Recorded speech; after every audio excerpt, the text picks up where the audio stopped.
بسم اللہ والصلاۃ والسلام علی رسول اللہ وعلی آلہ واصحابہ اجمعین الی یوم الدین۔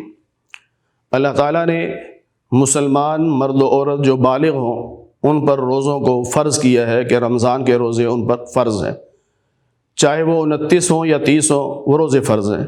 لیکن اگر کوئی مسافر ہے یا بیمار ہے اور اس کی وجہ سے روزہ نہیں رکھ سکا تو عید کے بعد اتنے روزے وہ رکھے گا تاکہ گنتی پوری ہو جائے۔ اب رہی یہ بات کہ کفارہ کون دے گا۔ ہمارے ہاں یہ سمجھا جاتا ہے کہ تھوڑی سی بیماری لگ گئی تو جی کفارہ دے دو جی۔ یہ سمجھ لیجیے اچھی طرح، شریعت کی اصطلاح میں کہتے ہیں شیخ فانی، ایسا بوڑھا آدمی یا عورت جس کے بارے میں ڈاکٹر یہ کہہ دے کہ اب یہ زندگی بھر روزہ رکھنے کے قابل نہیں ہے۔ جب ڈاکٹرز نے یہ کہہ دیا کہ زندگی بھر روزہ رکھنے کے قابل نہیں، اب وہ کفارہ دے سکتا۔ اور اگر ڈاکٹر یہ کہیں کہ اس کی بیماری ایسی ہے کہ 6 مہینے علاج ہو یا 8 مہینے علاج ہو تو یہ اس حد تک ٹھیک ہو جائے گا کہ آئندہ روزہ رکھ سکے گا، تو پھر وہ کفارہ نہیں دے گا بلکہ وہ انتظار کرے گا۔ جب وہ صحت مند ہو جائے تو وہ روزوں کی قضا کرے گا، اور اگر اسے نظر آتا ہے کہ میں صحت مند نہیں ہوتا، انتظار تو میں کر رہا تھا لیکن پتہ نہیں کب موت آ جائے، تو پھر وہ وصیت کر دے اپنے گھر والوں کو کہ میرے اتنے روزے قضا رہتے ہیں، میری کوشش ہے رکھنے کی، اگر رکھ لی تو ٹھیک، اگر میں نہ رکھ سکا تو میرے ان روزوں کا کفارہ دے دینا۔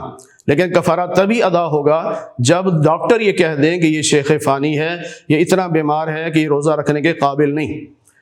جس طرح ہمارے ملک میں موسم ہوتا ہے کہ دسمبر جنوری کے روزے بہت ٹھنڈے اور بہت چھوٹے ہوتے ہیں، دن بھی چھوٹا ہوتا ہے اور موسم بڑا اچھا ہوتا ہے۔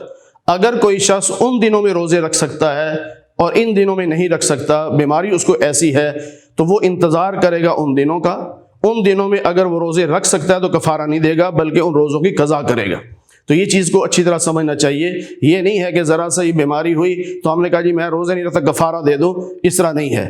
نبی پاک صلی اللہ علیہ وسلم کا ارشاد ہے کہ جان بوجھ کر جس نے رمضان کا ایک روزہ چھوڑ دیا، کوئی عذر نہیں تھا، جان بوجھ کے چھوڑ دیا، اب وہ ساری زندگی بھی روزے رکھے تو رمضان کے اس روزے کے ثواب کو نہیں پا سکتا۔